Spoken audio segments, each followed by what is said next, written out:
Hello mga boss, mga master. So ito, another day, another fake job. Another fake job yung ginagawa natin. So ito, share ko lang to sa mga kaibigan natin na mahilig bumili ng mga parts, lalo na sa mga online store. Ayan. So mga online store na naman, nadali na naman. So ito, i-share ko lang sa inyo mga sir dahil medyo hindi maganda eh. Maganda kasi yung brand, no? JBT talaga. So mapapansin nyo mga boss, JBT. Hindi mo mapagkakaila na, oy, ang ganda. Parang anong issue niyan, sir? Anong issue ng panggilid na to? Yan, yung mapapansin nyo, parang wala namang issue. Yan. So okay naman. Packaging okay. Tsura. Yung tsura medyo may konting sablay ng konti. Hindi lang masyadong kita sa camera pero dito yan, medyo pale yung kulay. Tapos hindi pantay-pantay, may mga ukab ayan, kita nyo. May mga bangas-bangas ng pintura. Tapos ano pa ba? Dito sa backplate, medyo alanganin ako ng konti sa backplate pero hindi natin masasabi. Wala naman kasi palatandaan ng ko sa JBT kung may naka-engrave na JBT dito. Pero halos pares na parehas. Tapos pulley. Yung bola, hindi yung bola, luma na to. Ito lang yung bago, yung pulley, backplate, dry paste. Yan.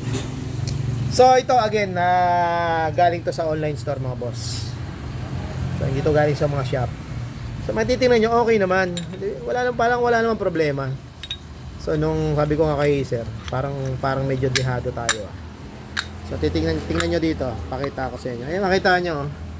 Andiyan naman lahat yung mga nakalagay, yung mga may JBT, made in Taiwan, quality not quantity.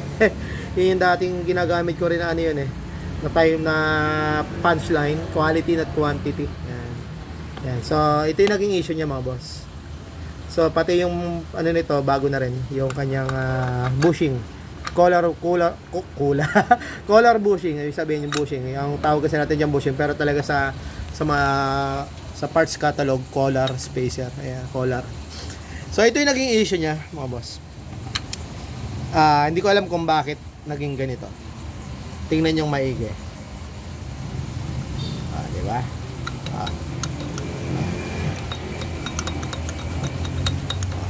Kita nyo? Ang luwang, diba? Kita nyo, umagalaw. Ayan. So ang luwang. So pag hinigpitan naman yan mamaya, mawawala naman yung luwang yan. Yung lang ito, dito lang ang luwag. Ayan. Mawawala, pag hinigpitan naman luwag. Pag hinigpitan na yung dito, nailagay na to. Tapos nilagay na yung hihigpit naman yan. Hihigpit naman yan. Pero dito lang medyo lang kabait maluwang. So, not sure mga boss, mga paps kung hindi ko magets kung bakit maluwag siya. Kasi doon sa original na stock, subukan natin, saksak ko kung pwede. Saksak natin tong original na bushing kung papasok. Pag pumasok tong original, yan. Ayan, kita nyo ito yung original lang. Ito yung original na bushing, stock na Yamaha. Wala siyang alog. Dito wala rin, syempre hindi alog. So possible pwede namin gamitin yung after na yung bushing na original na from Yamaha. Ayan. Pwede namin gamitin baga. Di-disregard na natin tong kasama dun sa package ng box na itong bushing na to. Hindi ko lang bakit ang luwag. Bakit malawang? So, pangalawa kasi possible kasi magano yun umingay. So, yung gagamitin namin yung stock na bushing ng Yamaha. Ayan. So, yun lang. Sinare ko lang to mga boss para magkaroon din kayo ng konting idea kung bibili kayo sa mga online store. At bumili kayo ng ganitong parts, lalo na maraming parts sa mga panggilid. Ayan, may JBT, RS8, ano pa ba? May pa iba. TSMP. So, double check nyo na lang kung mabibili nyo legit. Ito hindi ko masabi kung peke o peke o legit kasi nga yung gawa nung sa kanyang itong kanyang bushing. Kasi bakit maluwag?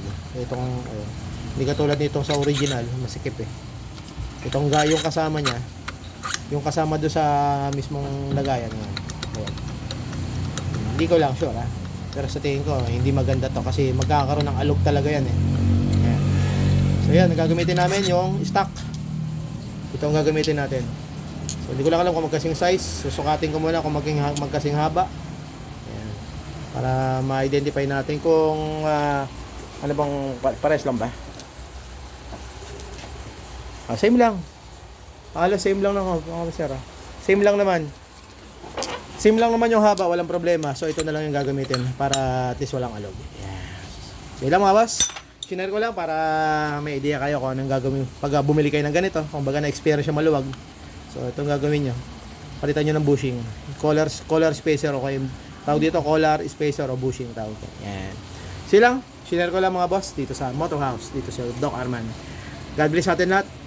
Ingat sa pagbili, lalo sa mga online store. Bye-bye!